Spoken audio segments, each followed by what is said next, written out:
Subscribe to Infidelity Tales Lab for more stories. Now let's begin this one. Dorian Martin had built his life on precision. Every angle calculated, every blueprint exact, every decision measured. As a forensic architect, someone who investigated building failures and structural collapses for legal cases, he learned that the devil lived in details most people overlooked. That's why the cracks in his marriage to Madeline had been so obvious to everyone but him. 5 years had passed since the Coast Guard pulled her Mercedes from the Pacific. They'd been separated for 6 months before the accident, the divorce nearly finalized.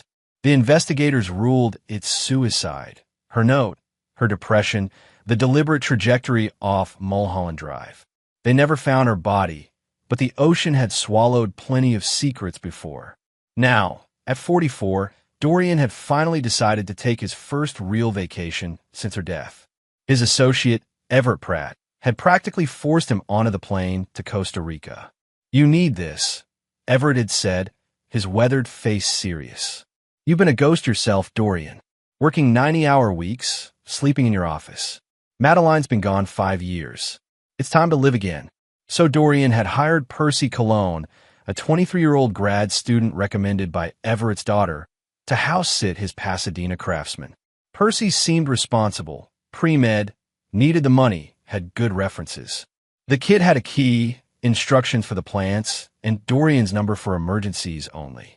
Day 3 of paradise, Dorian was finally relaxing on a beach when his phone buzzed. "Percy." "Sir, who's the woman in your guest room?" Dorian's stomach tightened. "What woman?" "I live alone." 3 dots appeared, disappeared, appeared again. Then a photo loaded. The woman sat in the antique chair Dorian's grandmother had left him, the one in the guest room he never used. She faced the camera directly, her expression blank, hands folded in her lap. Dark hair, pale skin, those sharp cheekbones. "Percy, she says she's your ex-wife." Dorian's lungs forgot how to work. The phone nearly slipped from his hands. "My ex-wife died 5 years ago." He started to type, but his fingers wouldn't cooperate. He zoomed in on the photo instead, and that's when his heart stopped. The woman wore a platinum necklace with 3 small diamonds arranged in a triangle, the Orion constellation. Dorian had designed it himself, had it custom-made for Madeline's 30th birthday.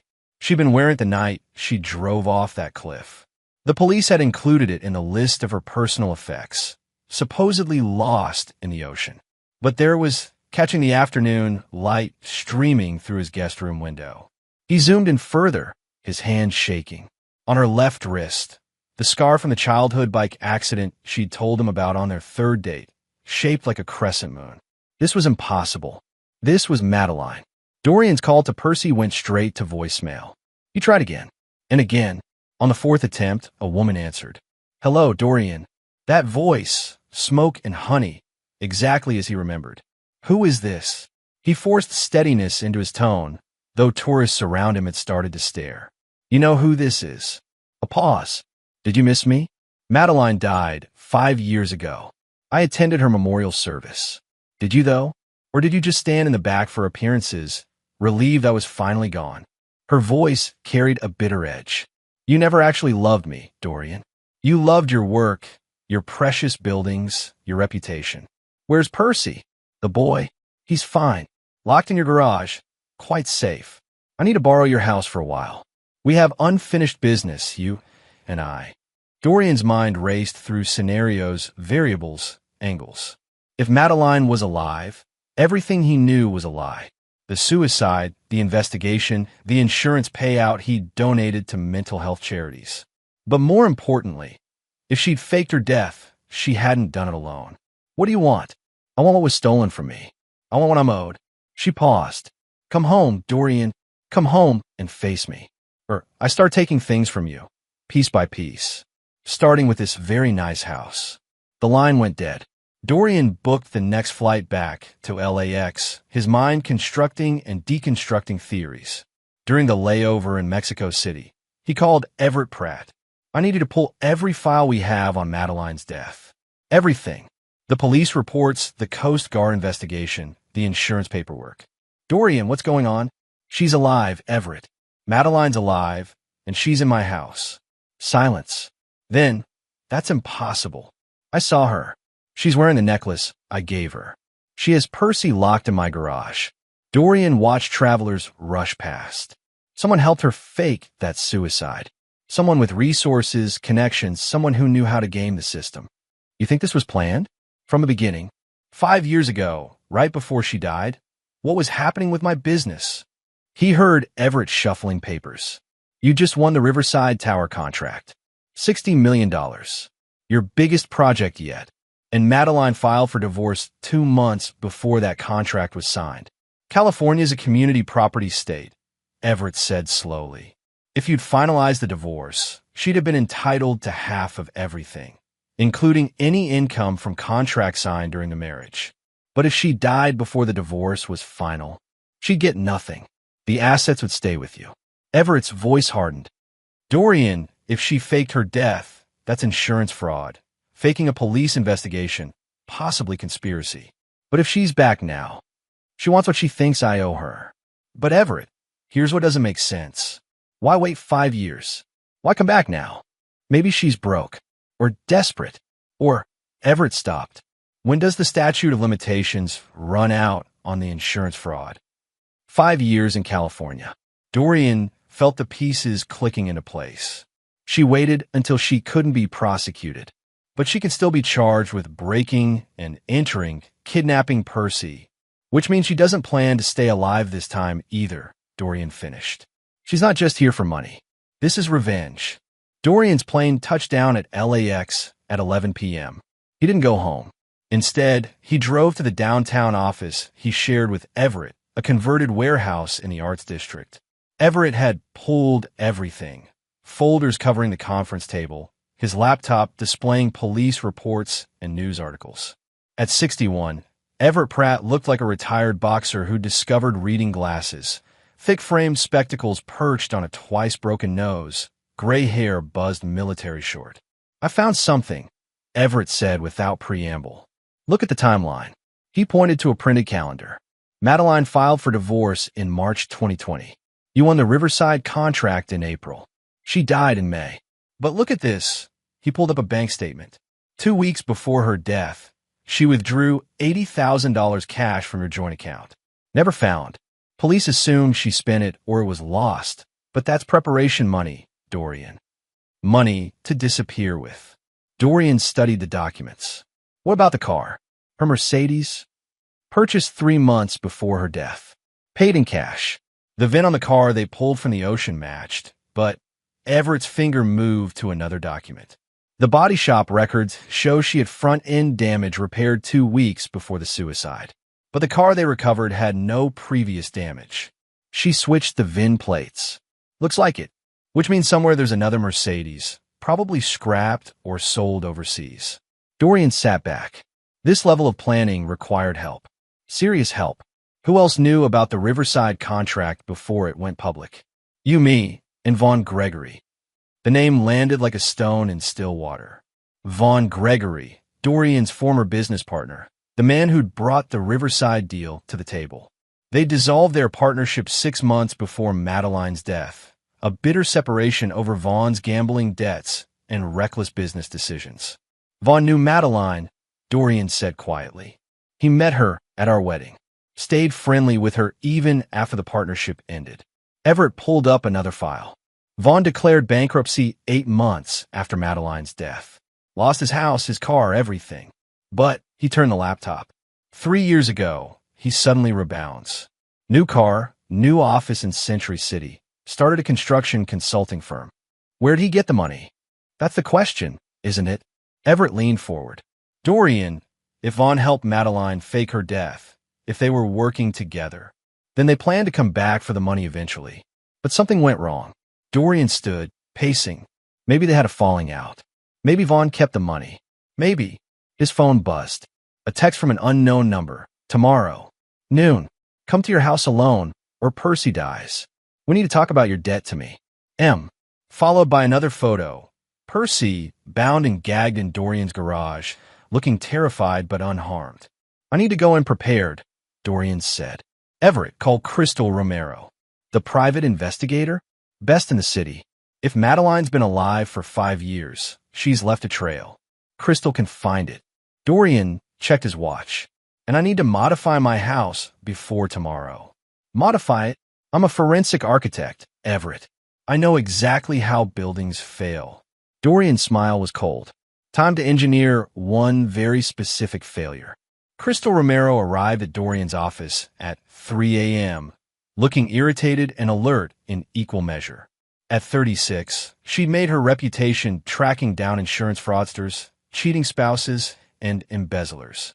She had short dark hair, sharp eyes, and a reputation for being expensive and worth every penny. Everett said this was urgent, she said, accepting the coffee Dorian offered. He mentioned a ghost. Dorian showed her everything. The photos, the timeline, the evidence of Madeline's planned disappearance. Crystal's expression never changed, but her fingers flew across her tablet, taking notes. You think she's working with Vaughn Gregory? Crystal pulled up her own files. I investigated Vaughn 2 years ago for a different client. He's dirty, but careful. Has connections to offshore accounts, shell companies. The consulting firm is barely legitimate. Can you find where Madeline's been for 5 years? Everyone leaves traces. Credit cards, leases, utilities, medical records. Crystal's tablet lit up with search queries. Give me 12 hours. You have 6. I'm meeting her at noon. Crystal's eyebrow raised. Meeting her? That's necessary. She has my house sitter hostage. But I'm not going in blind. Dorian pulled up blueprints of his house on Everett's computer. I built this place 12 years ago. Every beam, every wire, every pipe. I know it all. And I know exactly how to use it. For the next 3 hours, Dorian explained his plan while Crystal worked her digital magic, and Everett made calls to contacts in the police department, the Coast Guard, and City Hall. By 6 a.m., they had the skeleton of a strategy. By 9 a.m., Crystal had results. Found her, she said, her voice carrying satisfaction. Or rather, found her alias. Naomi Winters, renting a house in Ventura for the last 4 years. Before that, Michelle Blackwell, living in a motel in Santa Barbara for 18 months. Before that, she pulled up a photo. Barbara's General Hospital admission records. Emergency appendectomy, paid in cash, using the name Sarah Chun. The scar, Dorian breathed. She had her appendix removed while she was dead. Gets better. Crystal swiped to bank records. Wire transfers from a shell company called Pacific Consulting Group. $50,000 deposited quarterly into Naomi Winters' account. Guess who owns Pacific Consulting Group? Vaughn Gregory. Through 3 layers of corporations. But yeah, Vaughn's been paying her to stay hidden. Until Crystal frowned. The payment stopped 6 months ago. Last transfer was April. Nothing since. That's why she came back, Everett said. Vaughn cut her off. Dorian stared at the evidence. Or she decided she was tired of waiting. 5 years of hiding, watching me live my life while she had nothing. The statute of limitations runs out. Vaughn stops paying, and she snaps. There's more. Crystal pulled up another file. Vaughn's in trouble. Real trouble. He's into a loan shark named Ray Jackson for $300,000. Former cop, turned enforcer, very dangerous. Payments due next week, and Vaughn doesn't have it. So Vaughn's desperate too, Dorian said. He needs money. Madeline needs money. And they're both looking at me like I'm a bank vault. What's your move? Crystal asked. Dorian checked his watch. 9:47 a.m. I go talk to my dead ex-wife. I get Percy out safely. And then I show them both exactly what happens when you underestimate a man who understands how things break. Dorian arrived at his house at 11:55 a.m., alone, as instructed. The craftsman stood quiet in the midday sun, its cream-colored facade and green shutters giving no hint of the drama inside. He'd lived here alone for 5 years, turning it into a sanctuary of clean lines and careful order. Now it felt contaminated. He knocked on his own front door. Madeline answered. Seeing her in person, alive and solid, sent a jolt through him. She looked different, harder, thinner, her dark hair shorter than he remembered. But those hazel eyes were the same, now filled with cold calculation. Dorian, welcome home. Where's Percy? Still in the garage. Sleeping. I gave him something to help him rest. She stepped aside. Come in. We have so much to catch up on. The interior of his house felt wrong with her in it, like a crime scene before the police tape. Madeline led him to the living room, where she'd set up residence. Her suitcase lay open, clothes scattered across his leather sofa. You've done well for yourself, she said, gesturing around. New furniture, expensive art, that Riverside Tower contract. $60 million. You must be very proud. What do you want, Madeline? What I'm owed. What you stole from me. Her voice sharpened. We were married when you won that contract. I'm entitled to half of everything you earned from it. $30 million. You died before the divorce was final. You're entitled to nothing. Except I didn't die. She smiled. I'm here, Dorian. Very much alive. And I have a lawyer ready to file a claim the moment I walk into court. All I have to do is prove my identity. You faked your death. That's insurance fraud. Conspiracy. Filing a false police report. You'll go to prison. Statute of limitations expired last month. They can't touch me. She sat down, crossing her legs. But here's what's going to happen. You're going to write me a check for $30 million. In exchange, I disappear again. Forever this time. You'll never hear from me. And if I refuse, then I take you to court, drag your name through the mud, and take everything anyway. Plus, I'll tell the police about the bodies. The room temperature seemed to drop. What bodies? The Riverside Tower collapse. Madeline's smile widened. The one last year. 3 workers died because of faulty structural calculations. Your calculations, Dorian. I have the original blueprints, the ones you modified before submitting to the city. The ones that show you knew those support beams were inadequate. Dorian's blood turned to ice. The Riverside incident had been a tragedy, a partial collapse during construction that killed 3 men. He'd been investigated and cleared, the official cause attributed to contractor error and bad weather. But Madeline was claiming she had evidence of his negligence. I never modified those plans. Doesn't matter what's true. Matters what I can prove. She pulled a folder from her bag, slid it across the coffee table. Original blueprints, with your signature and date stamps. Your handwriting on the modifications. I've had them appraised by experts. They'll hold up in court. Dorian didn't touch the folder. Where'd you get those? Vaughn gave them to me, before things went bad between us. She leaned back. He's very thorough, Vaughn. Very prepared. Together, we made quite a team. Until he cut you off. Madeline's expression flickered. I see you've been doing your homework. He stopped paying you 6 months ago. Why? Because he's a greedy bastard who wanted all the money for himself. Her mask cracked, showing anger beneath. We had a deal. He helped me disappear. I stayed hidden, and when the time was right, we'd come back together and take what you owed us. But Vaughn got impatient. Started gambling again. Got himself into debt. Ray Jackson has him by the throat. So you came back alone? I came back to get what's mine. With or without Vaughn. She stood. You have until tomorrow morning. $30 million transferred to this account. She handed him a card. Or those blueprints go to the police, the victims' families, and every news outlet in California. Let Percy go first. When I have the money. Now. Dorian's voice hardened. I'll give you $10 million right now, if you release Percy. The rest tomorrow. Madeline considered this. $10 million immediately? You have that liquid. I can wire it in an hour. Fine. She pulled out her phone. But Dorian, don't try anything stupid. Those blueprints have been distributed to multiple locations. If anything happens to me, they go public automatically. I just want Percy safe. Then we have a deal. Dorian made the wire transfer from his phone. $10 million to an account in the Cayman Islands. Madeline verified it, then led him to the garage. Percy was there, bound but unharmed, conscious but groggy. Dorian helped the young man to his feet. Call an Uber, Dorian told Percy quietly. Go to Everett Pratt's office. Tell him the foundation is secure. He'll know what to do. Percy nodded, stumbled out. Dorian watched until he was safely in a car, then turned back to Madeline. Satisfied? She asked. I need to see those blueprints. If I'm paying $30 million, I want to know what I'm buying. Smart. Madeline returned to the living room, opened the folder. Dorian studied the documents carefully. They were good forgeries, his signature, his handwriting, even his typical notation style. But they were still forgeries. He could see the tells, slight variation in ink density, microscopic differences in pressure, the wrong type of paper for 2020. Whoever made these was skilled, but not perfect. Who forged these? He asked. You? Vaughn. Does it matter?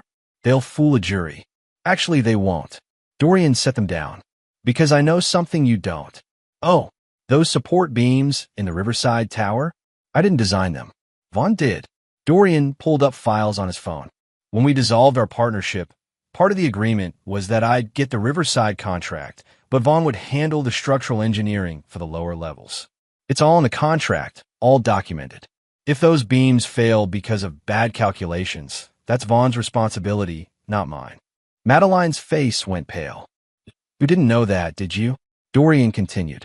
Vaughn told you I was responsible, gave you forged documents, probably promised you could blackmail me. But he set you up, Madeline. If you take those blueprints public, they'll trace them back to Vaughn. He'll go to prison for forgery, fraud, and negligent homicide. You're lying. Call your lawyer. Check the partnership dissolution documents. They're public record. Dorian watched her pull out her phone with shaking hands. Vaughn was using you as a weapon against me, but he made you the liability. If you go to court, you destroy him, not me. Madeline stared at her phone, her face cycling through disbelief, rage, and fear. That son of a bitch. That goddamn son of a bitch. He needed you to go away and stay away, Dorian said. But he also needed leverage over you, insurance that you wouldn't come after him for a bigger cut. These blueprints? They implicate you too. Your signature is on the custody chain. If anyone investigates, you're an accomplice. I'll tell them it was all Vaughn. Who's going to believe you?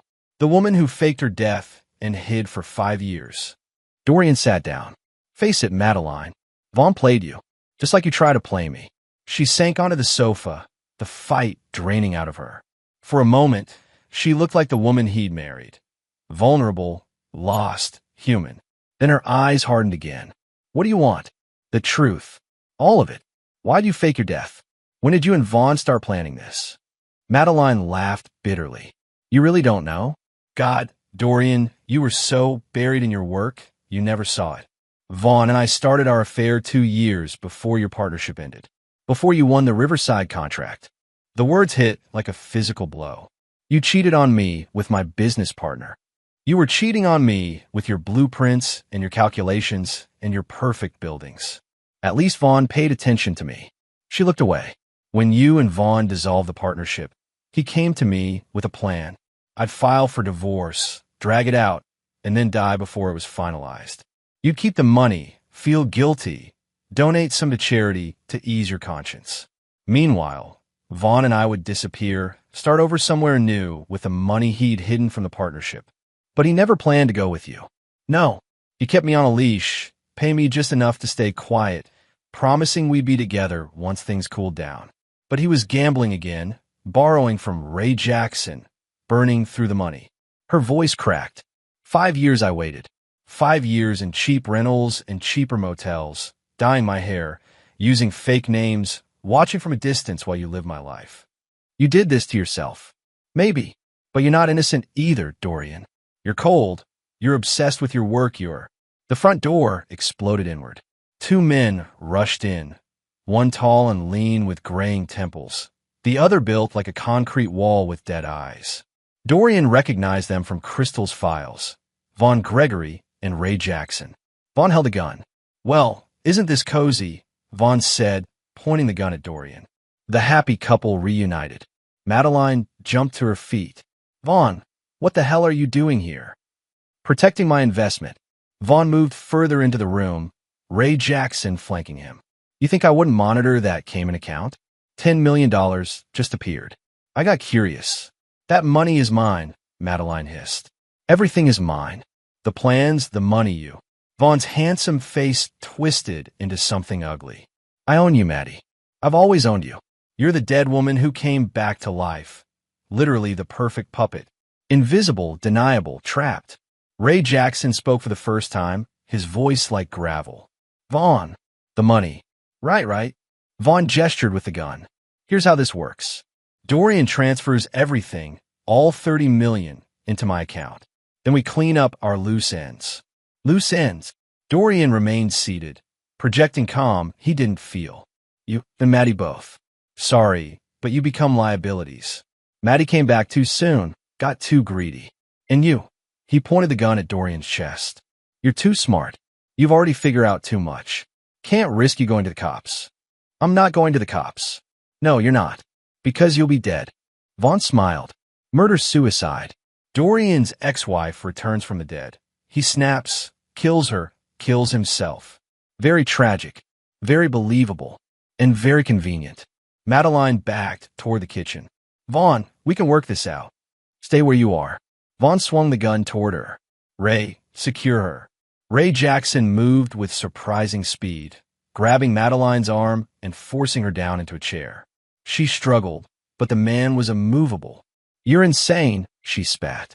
You can't kill both of us and make it look like suicide. Sure I can.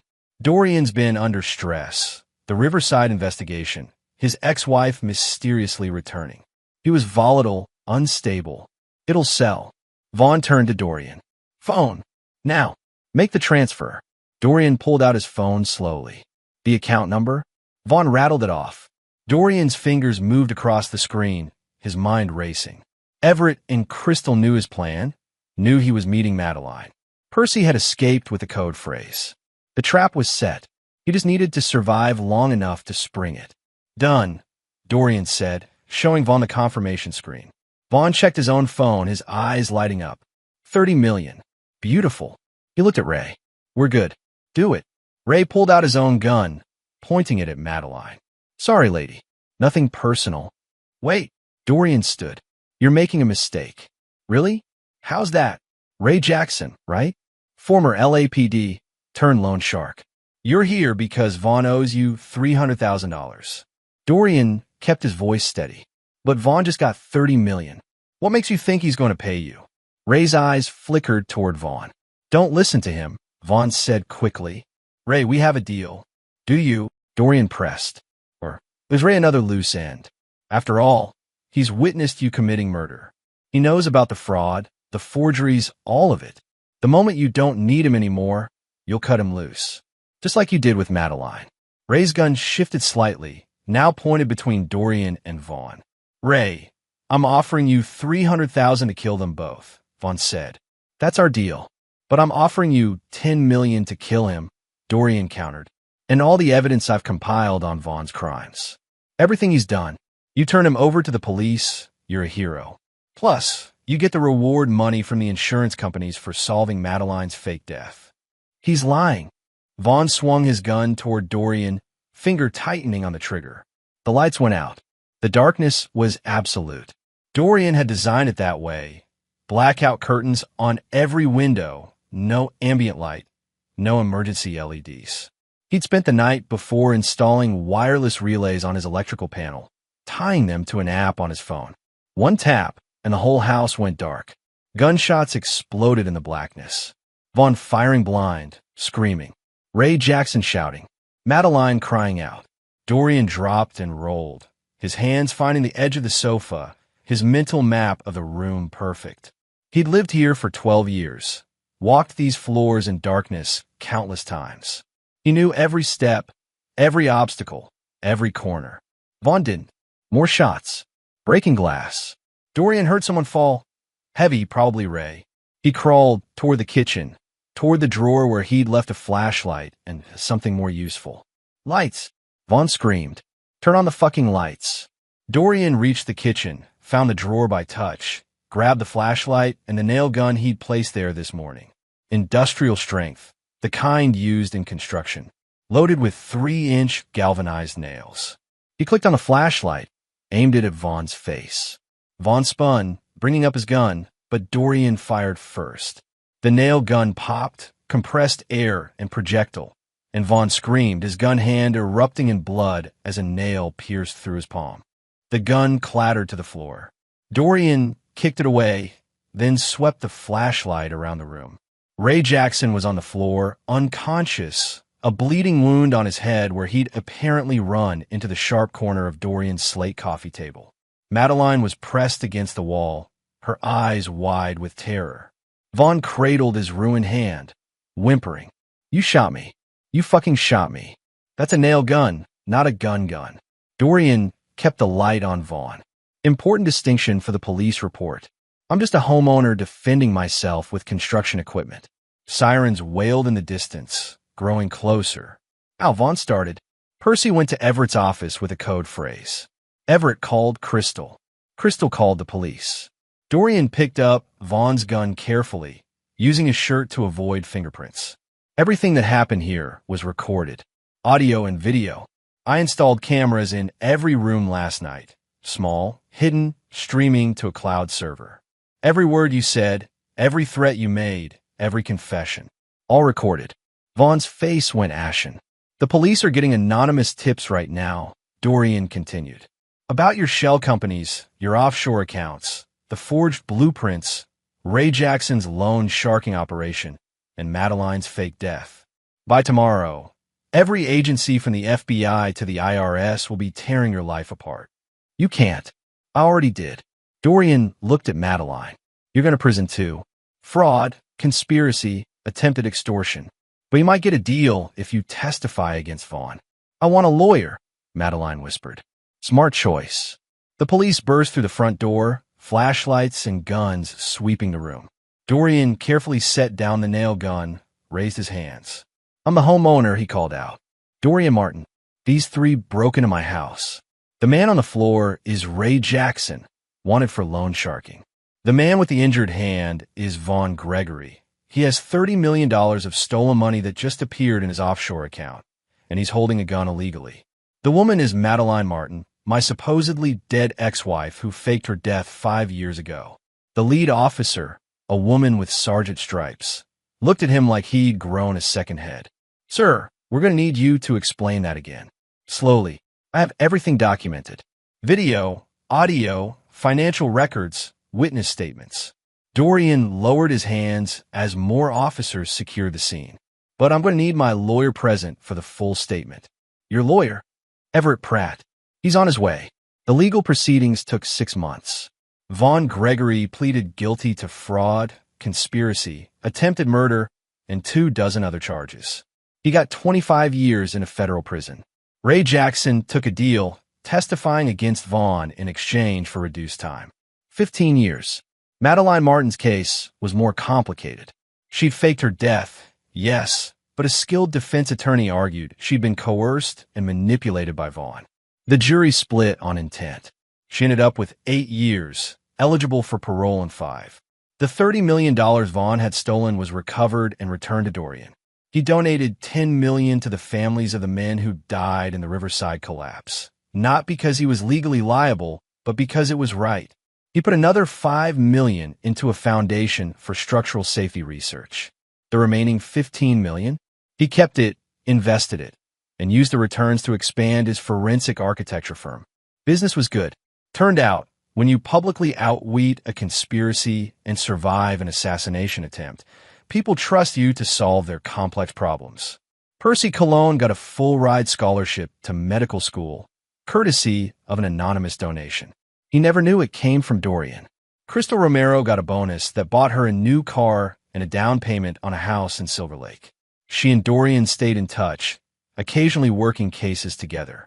Everett Pratt retired at 63, spending his days reading detective novels and annoying his grandchildren.